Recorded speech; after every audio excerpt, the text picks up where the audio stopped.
Բարև, սիրելիներ, այսօր պիտի տեսնենք երկրորդ օրինաց 30-րդ գլուխը։ Այստեղ կգտնենք 7 մեծ հայտարարություններ, որոնք կբարունագեն առանց պայմանի ուխտեր եւ աբակա օրհնության խոստումներ։ Առաջին հայտարարությունը գսե, որ իսրայելցիները պիտի վրընդվին իրենց երկրեն, իրենց անհավատարմության պատճառով։ Այս հայտարարությունը բառացիորեն կատարվեցավ։ Երկրորդ հայտարարությունը գսե, թե Իսրայել աբակային պիտի զղջա եւ ապաշխարե։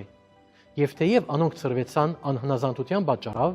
սակայն Աստված անոնց վերադարձուց ոչ թե հնազանդության պատճառով, այլ իր շնորհքին։ Երրորդ հայտարարությունը կբացահայտե Մեսիային վերադարձը երրորդ համարի մեջ։ Այս ուշագրավ մարգարեությունը դակավին պիտի կատարվի։ Չորրորդ հայտարարությունը գսե, որ Իսրայել երկիրը պիտի վերադառնա։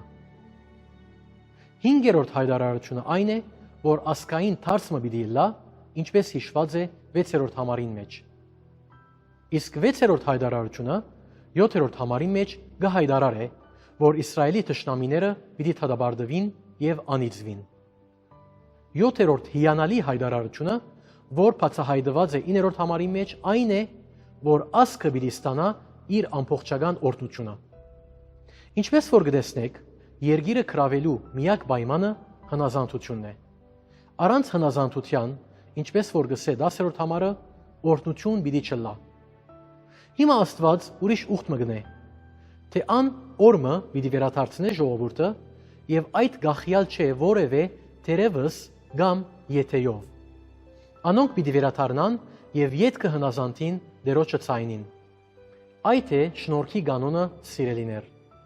Այնտեղ ոչ մեկ պայման կա։ Ետքը 11 եւ 12 համարներում մեջ կսվի, որ Աստված ապահովեց իրենց փրկությունը, հետևաբար անոնք չեն գրնարսել, թե չէին գիտեր։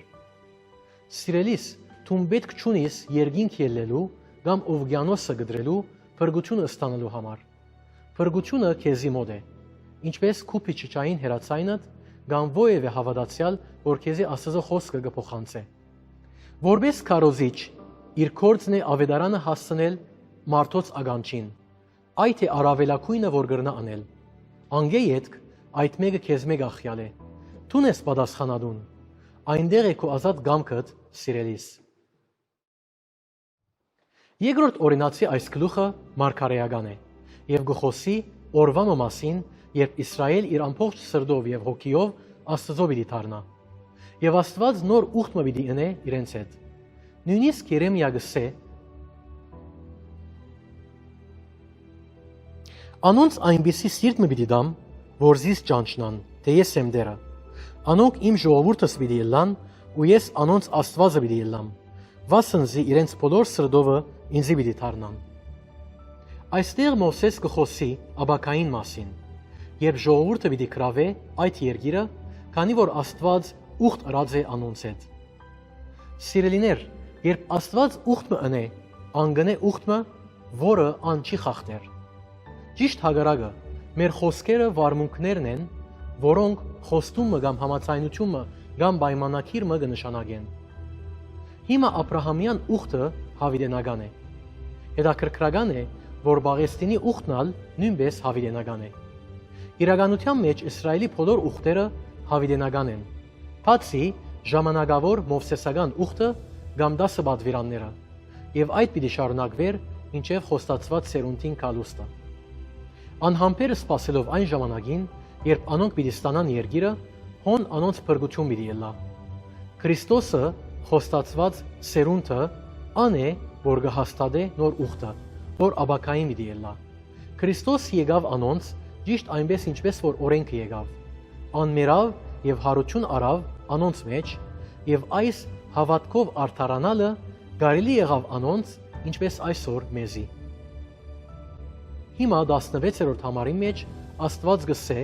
որ բահեն իր պատվիրանները, որբեսի ապրին եւ շատնան։ Այսինքն անոնց երկրի մեջ մնալը գախյալ է անոնց հնազանդութենեն։ Ետքը ան մատնանշեց անոնց պատմությունը, կնկատեք ինչպես Աստված կգրկնե անոնց պատմությունը շատ անգամներ։ Այս մեկը սիրելիներ ժողովրդին հիշեցնելու համար է, թե այն ինչ որ ան կխոստանա կգադարե։